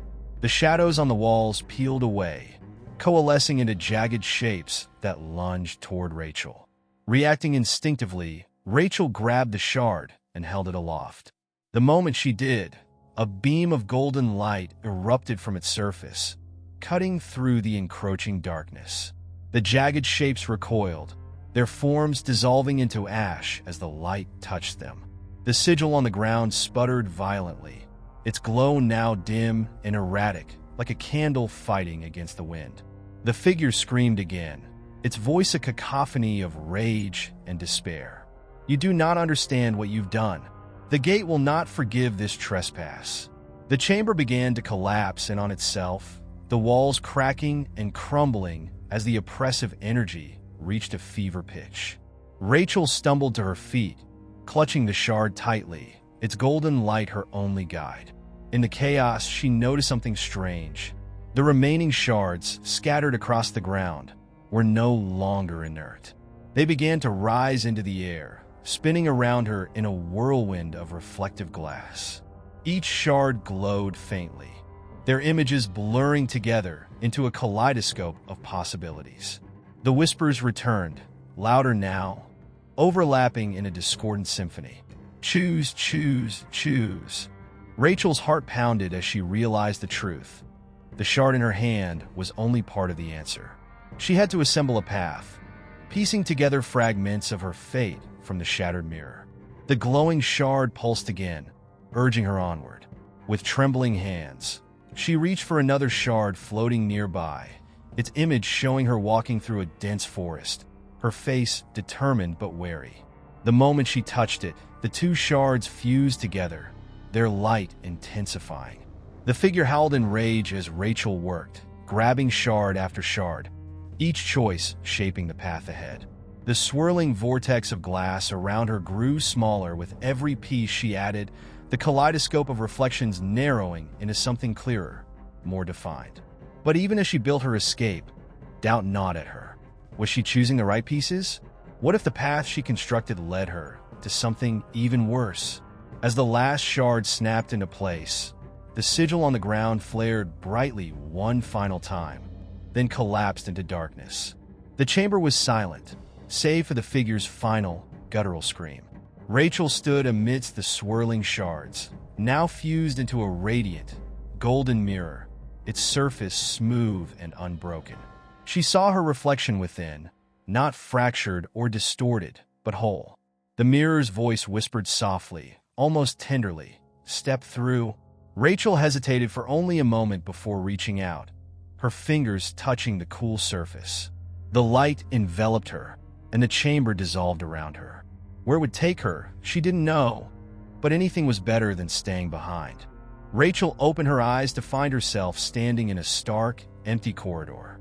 The golden light of the mirror had vanished, leaving behind a gray, oppressive atmosphere. The walls were smooth and metallic, with no seams or openings, and the air was heavy with the scent of ozone. A dim, flickering light overhead provided just enough illumination to reveal the corridor stretching endlessly in both directions. For the first time since entering the mall's cursed bathroom, she felt utterly alone, as if even the shadows that had pursued her were afraid of this place. She walked cautiously, her footsteps echoing in the silence. Her hand still clutched the fused shards, now transformed into a smooth, golden amulet that radiated a faint warmth. Though she was unsure of its purpose, it felt significant, as though it held the key to her survival. With every step, a growing sense of unease gnawed at her. The corridor remained unchanged, no matter how far she walked. It was as though she were trapped in a loop, condemned to wander this featureless limbo forever. Just as despair began to creep in, a voice shattered the silence. "You've gone further than most, Rachel." It was deep, resonant, and strangely familiar, carrying a tone of both admiration and menace. Rachel turned sharply, her eyes darting around for the source, but the corridor remained empty. The voice chuckled softly, as though amused by her confusion. Before she could respond, the walls began to ripple, the metallic surface shifting like liquid. From the distortion emerged a figure, a towering, humanoid shape cloaked in shadows. Its face was obscured, save for two piercing white eyes that seemed to see straight through her. Rachel instinctively stepped back, clutching the amulet tighter, its warmth now surging like a heartbeat. The figure tilted its head, observing her with a mixture of curiosity and disdain. "You've dismantled the gate's hold on your soul," it said. "Impressive. Few mortals possess the will to defy its design." Its tone was measured, almost conversational, but Rachel felt the weight of every word. This being was no ordinary entity. It was something ancient, something deeply intertwined with the horrors she had faced. What do you want? Rachel demanded, her voice trembling despite her best efforts to sound strong. The figure's eyes narrowed. What I want is irrelevant. The question is, what do you want? It gestured to the corridor around them, its shadowy hand leaving trails of darkness in the air. This place is a crossroads, a liminal space between the gate's domain and your world. You've earned the right to leave, but freedom always comes at a price. Rachel's heart sank. Of course, there was a catch. There always was. What kind of price? She asked warily. The figure's eyes gleamed with satisfaction. The amulet you hold is a fragment of the gate's power. It's bound to you now, an anchor to this place and all its secrets. If you wish to return to your life, you must relinquish it to me. In doing so, you'll sever your connection to this realm forever. No more whispers, no more visions, no more interference. Rachel hesitated, her mind racing. The idea of severing her connection to this cursed place was tempting. She wanted nothing more than to leave it all behind. But something about the figure's offer felt incomplete, as if it were withholding crucial information. And if I don't give it to you? She asked. The figure's posture shifted, its shadowy form bristling with barely contained irritation. Then you remain bound to the gate. You'll carry its influence with you, always lingering on the edge of your reality. You may leave this place, but the gate will never truly leave you. Its shadows will follow, its power will tempt you, and its whispers will grow louder. Eventually, you'll return here, and next time, there will be no escape. The weight of a decision pressed heavily on Rachel's chest. The amulet's warmth pulsed against her palm, as though it were alive, urging her not to let go. She thought of the fragments she had pieced together, the path she had chosen.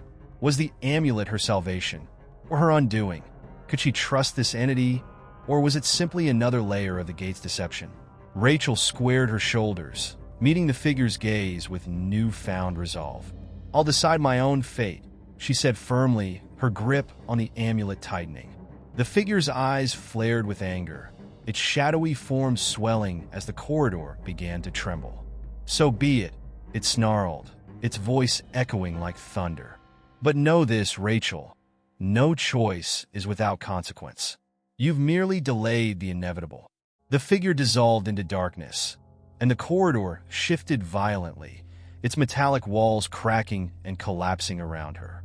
Rachel braced herself as the ground beneath her gave way, plunging her into a void of blinding light. She clung to the amulet, its warmth the only constant in the chaos. When the light subsided, she found herself standing in the mall once again, the sterile fluorescent lights buzzing overhead. But something was different. The air felt heavier, the shadows longer. Rachel glanced at her reflection in a nearby window, half expecting to see something monstrous staring back. Instead, she saw herself, tired, shaken, but alive. As she stepped forward, the amulet pulsed one last time before falling silent. Rachel knew her ordeal wasn't over. The gate's influence still lingered, faint but persistent, like a distant storm on the horizon. For now, she was free, but the price of that freedom remained to be seen. The fluorescent hum of the mall's lights should have been comforting, but to Rachel, it felt like a cruel reminder of the horrors she had endured. Her surroundings were familiar, yet somehow alien. The once bustling food court was eerily still, devoid of life, with tables and chairs perfectly arranged as if awaiting patrons who would never come. Even the aroma of fast food that usually permeated the space was absent, replaced by a faint metallic tang that clung to the air like an unwelcome guest. Rachel hesitated, her feet rooted to the floor. The golden amulet in her hand was now cool and inert, as if the vitality it once radiated had been extinguished. Yet she couldn't bring herself to put it down or even tuck it away. It felt like her only tether to reality, though she couldn't explain why. Her reflection in the polished glass of a nearby storefront caught her eye. She looked hollowed out, her features gaunt, her eyes carrying the weight of too many sleepless nights. As she moved through the desolate corridors of the mall, a gnawing unease began to grow. It wasn't just the emptiness. There was something wrong with the space itself. The angles of the architecture seemed subtly off, the lines of the walls curving ever so slightly, creating the sensation that the hallways were closing in. She tried to shake the feeling, chalking it up to lingering paranoia, but her instincts whispered otherwise. The first sign that something was amiss came when she heard the faint echo of footsteps behind her. At first, she froze, her pulse spiking as she strained to listen. The sound ceased the moment she stopped moving. Turning slowly, she saw nothing but the empty corridor stretching behind her. The sterile light reflected off the polished floor, casting no shadows save for her own. But when she resumed walking, the echo returned, perfectly in sync with her steps, yet distinctly heavier, as if someone, or something, was mimicking her movements. Rachel quickened her pace, her breath shallow. The footsteps grew louder, more insistent, no longer bothering to match her rhythm. She broke into a run, her sneakers squeaking against the tiles, the sound of pursuit now unmistakable. Every fiber of her being screamed at her not to look back, but her curiosity betrayed her. She glanced over her shoulder and immediately regretted it. A shadowy figure loomed at the edge of her vision, its form indistinct but unmistakably humanoid. Its movements were jerky and unnatural, like a puppet being yanked by unseen strings. It didn't run. It didn't need to. Despite her speed, the entity seemed to glide effortlessly closer, the distance between them shrinking with each step. Desperation overtook her. She veered into a nearby store, an electronics outlet, and ducked behind a display of televisions. The screens flickered to life as she crouched, each one displaying her own face, though distorted and grotesque. Her image grinned at her from the screens, its eyes wide and unblinking, as if mocking her futile attempt to hide. The store's glass doors swung open with a soft chime, and the air grew icy. Rachel clasped the amulet tightly, its surface now faintly warm against her skin, as if responding to her terror. She held her breath, her heart pounding so loudly she feared it would give her away. The figure's footsteps were soft but deliberate, each one sending a tremor through the floor. It paused just beyond the display where she hid. She could feel its presence, oppressive and consuming, like a black hole drawing everything into its void. For a moment, the silence was so absolute that Rachel wondered if the entity had vanished. But then, in a low, guttural voice, it whispered, "You can't outrun what's inside you." Rachel's stomach twisted at the words. She didn't understand them fully, but they struck a chord deep within her, a truth she wasn't ready to face. Summoning every ounce of courage, she gripped the amulet and stood, determined to confront whatever nightmare awaited her. But the store was empty. The shadow was gone, leaving behind only the flickering televisions, which now displayed static.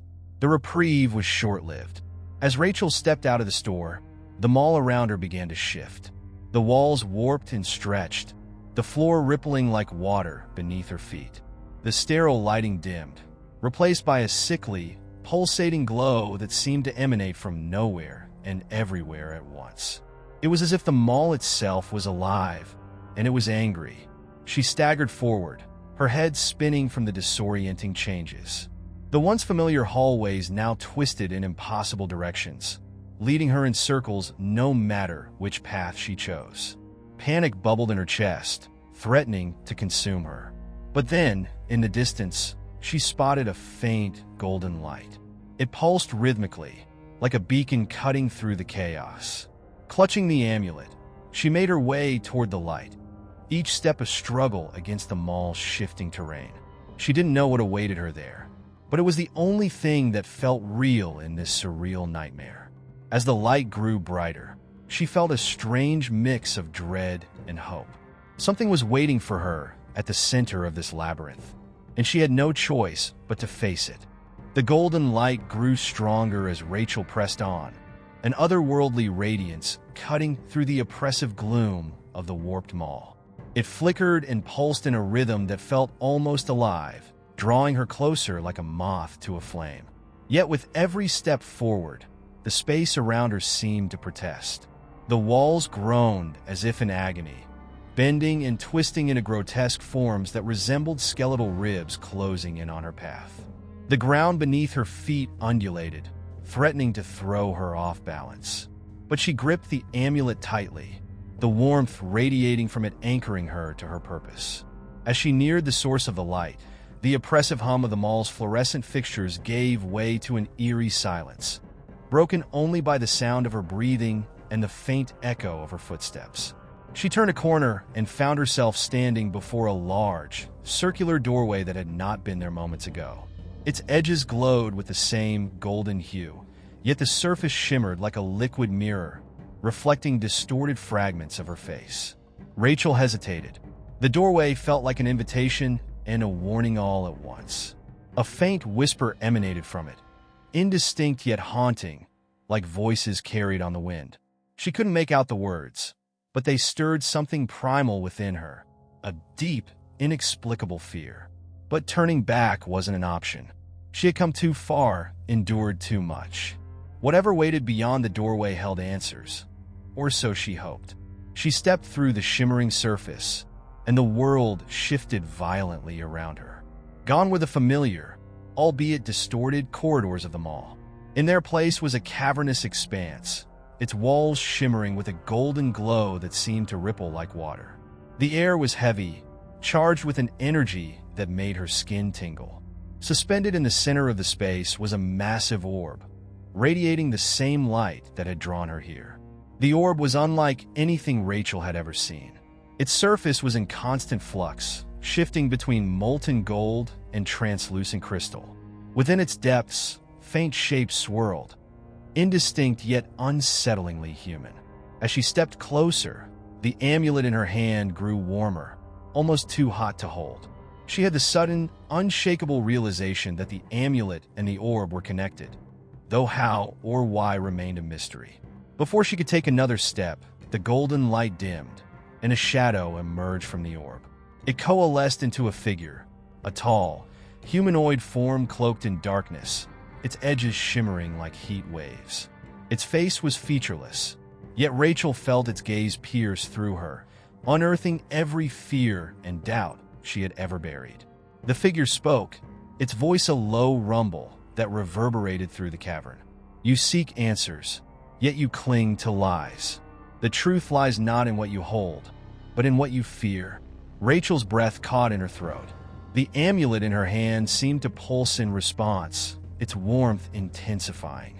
She looked down at it, its surface now glowing brighter than ever, and felt a sudden, overwhelming urge to drop it. But something held her back, a sense of defiance, of determination.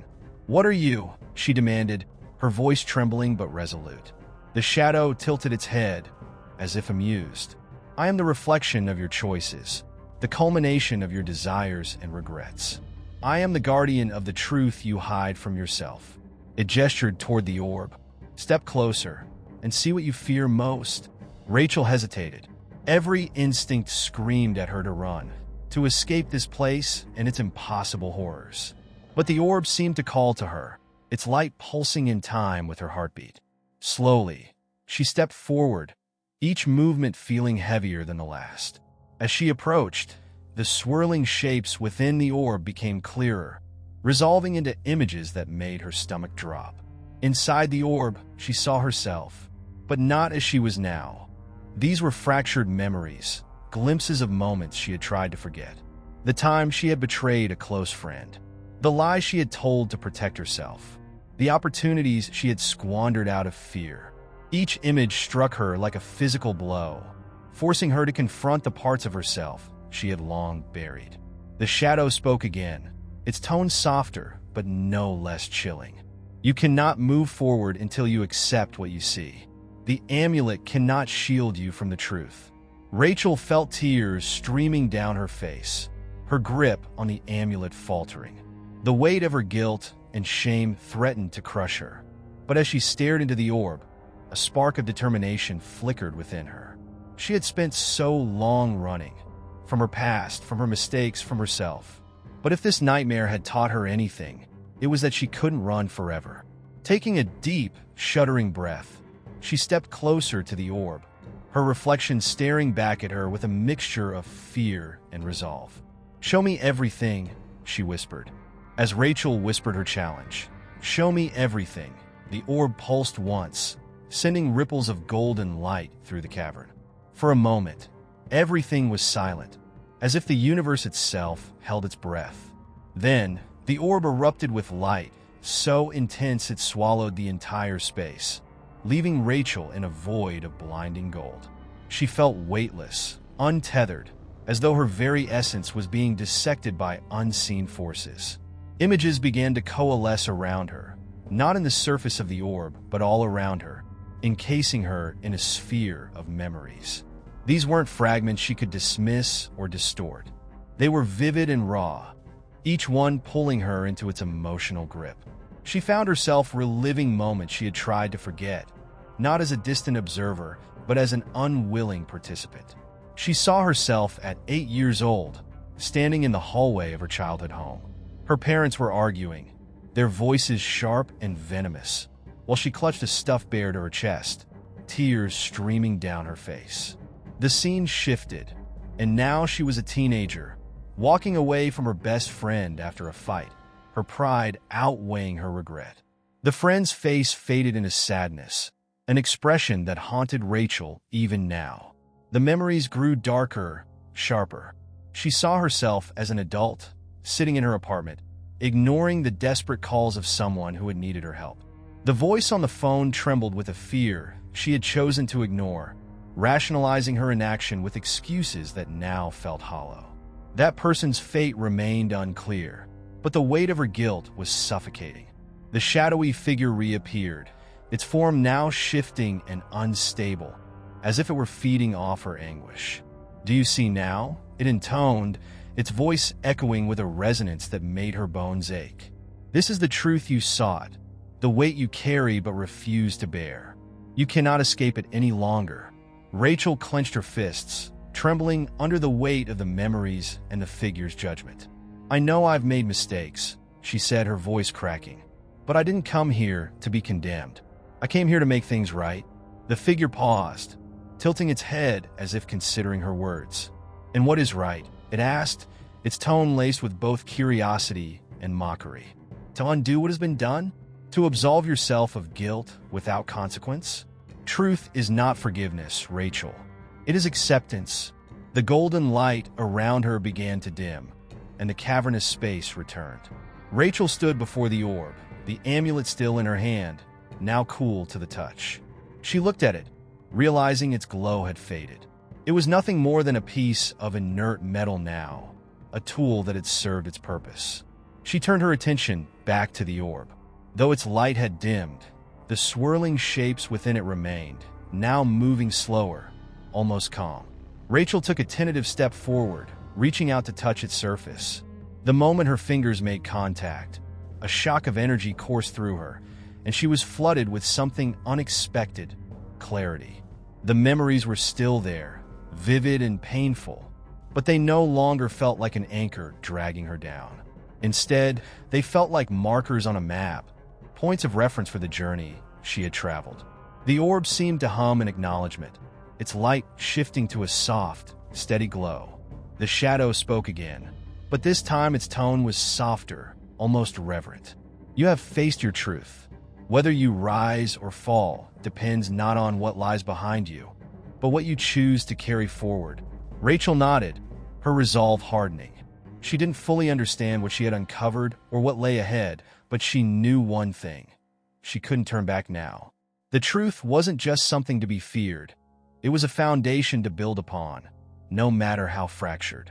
The orb began to fade, its glow diminishing until it was nothing more than a faint outline in the cavern.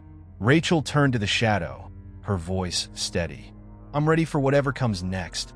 The figure bowed its head, its form dissolving into the darkness. For the first time since entering the mall, Rachel felt something akin to peace. Rachel stepped away from the fading orb, her breathing slow but purposeful. The cavern's light dimmed until it was almost entirely dark, save for faint glimmers of gold embedded in the jagged walls. For the first time, the silence wasn't oppressive. It felt calm, as though the space itself had shifted in response to her acceptance of the truth. Yet Rachel knew the journey wasn't over. The The shadow's cryptic words lingered in her mind. Whether you rise or fall depends not on what lies behind you, but what you choose to carry forward. A narrow corridor emerged ahead, its walls shimmering faintly with translucent reflections.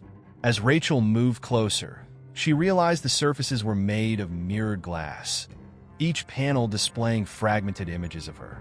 The reflections moved independently, not mirroring her steps, but instead replaying moments from her past in an unsettlingly vivid way.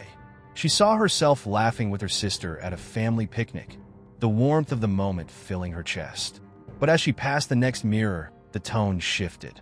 It showed a bitter argument with the same sister years later, the words exchanged cutting like knives. Rachel winced, instinctively looking away, but the reflections seemed to follow her, demanding her attention.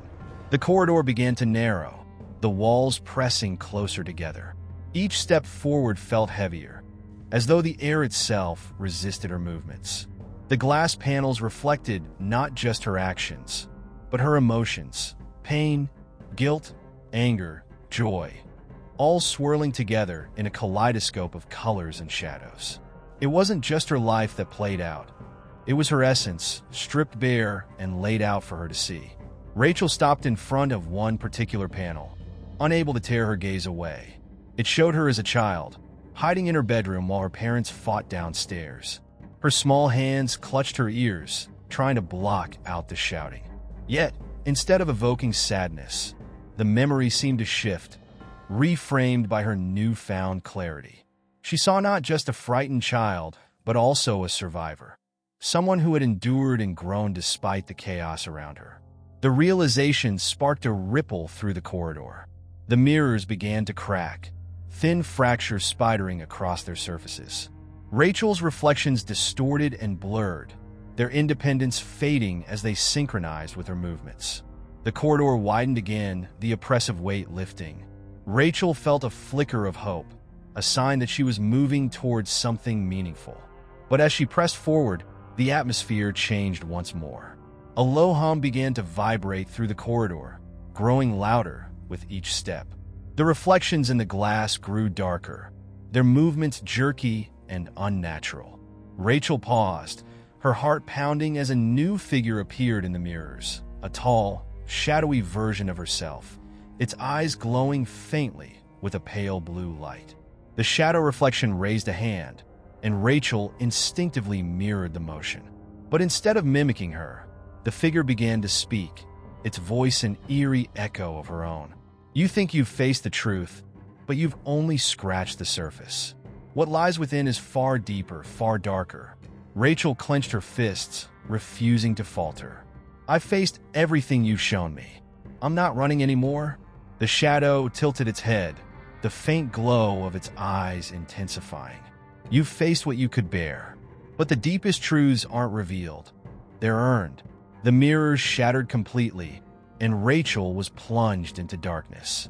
For a moment, she thought she was falling, the sensation of weightlessness pulling her into the void. But her feet soon found solid ground, and a faint light appeared ahead, a single flickering flame in the distance. Rachel moved toward it, her steps steady despite the lingering fear. The flame grew larger as she approached, revealing a small alcove at the end of the corridor. In its center was a pedestal, upon which rested a book bound in black leather. The edges of its pages glowed faintly with golden light, and a strange, humming energy radiated from it. Rachel hesitated, her hand hovering over the book. It felt like the culmination of her journey, the answer she had sought so desperately. But something about the book felt wrong, its allure tinged with danger. As she reached out, the flame beside the pedestal flickered violently, casting long, twisting shadows on the walls. Choose wisely, echoed a voice. Hers and not hers at the same time. Rachel swallowed hard, her fingers trembling as they brushed against the book's cover. Whatever choice she made next would determine everything. Rachel's fingertips grazed the black leather cover of the book. It felt warm to the touch, as though it pulsed with its own heartbeat. The golden glow around the edges of the pages intensified, casting an otherworldly light on her face. She hesitated, her mind racing. This was the moment she had been moving toward, the culmination of her journey through the mall's labyrinth of truth and terror. But what would happen if she opened the book? The voice from the shadows repeated its warning, softer this time. Choose wisely. It was not a command, but a plea, laced with equal parts urgency and sorrow. Rachel closed her eyes, taking a deep breath to steady herself. She knew she couldn't turn back now, not after everything she had faced. The mirrors, the orb, the shadow, they had all led her here. Slowly, she opened the book.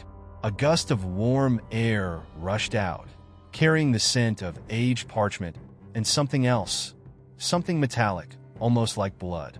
The pages were blank at first, a pure golden hue shimmering faintly under the flickering light of the flame.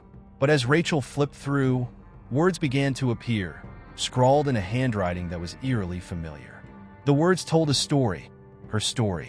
Each page chronicled her life, from her earliest memories to the moments she had just relived in the mirrors. Yet the book didn't stop there.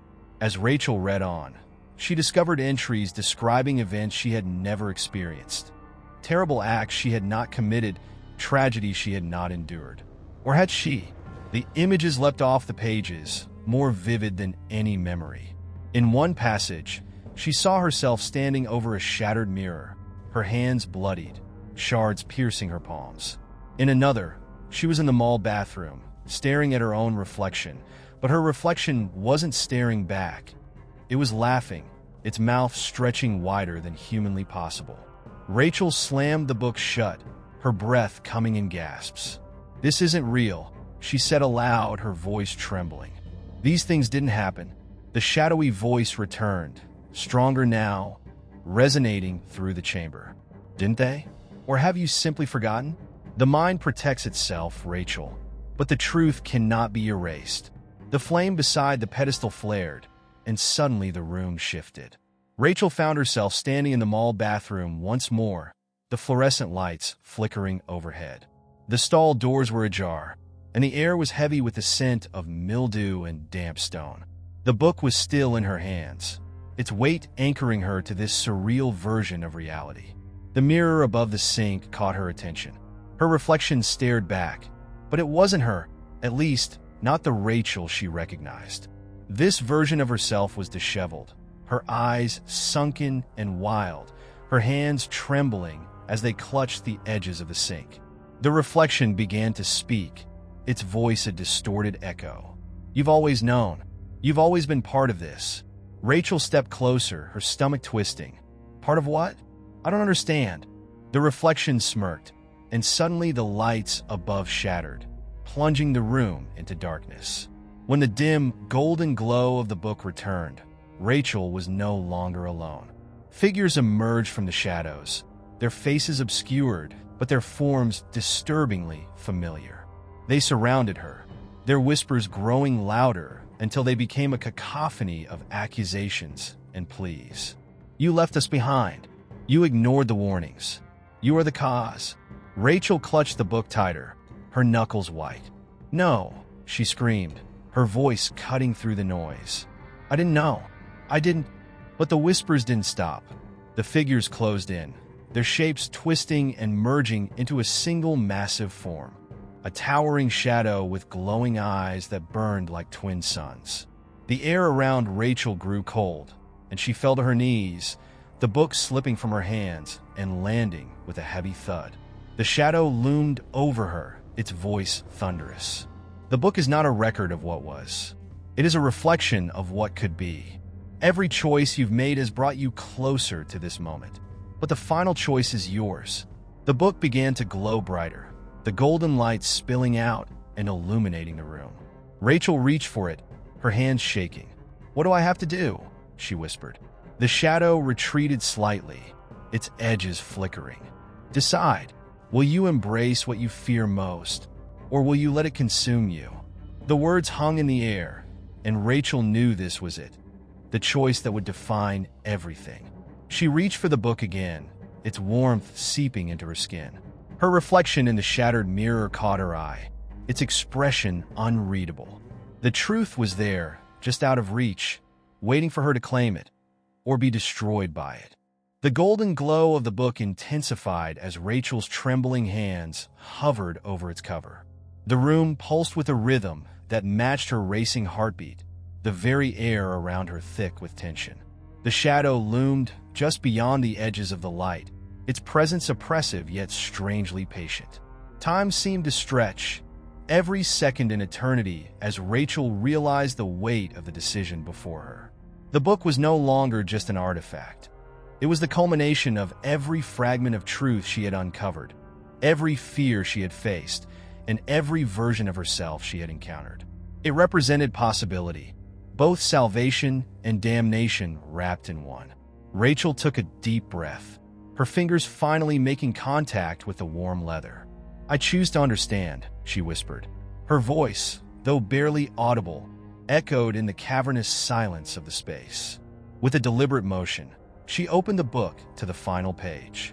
Instead of text or images, the page shimmered with a reflective surface. It was not quite a mirror, but something deeper, an infinite abyss of memories and possibilities. As she peered into it, Rachel saw herself, not the Rachel she knew, but countless versions of her.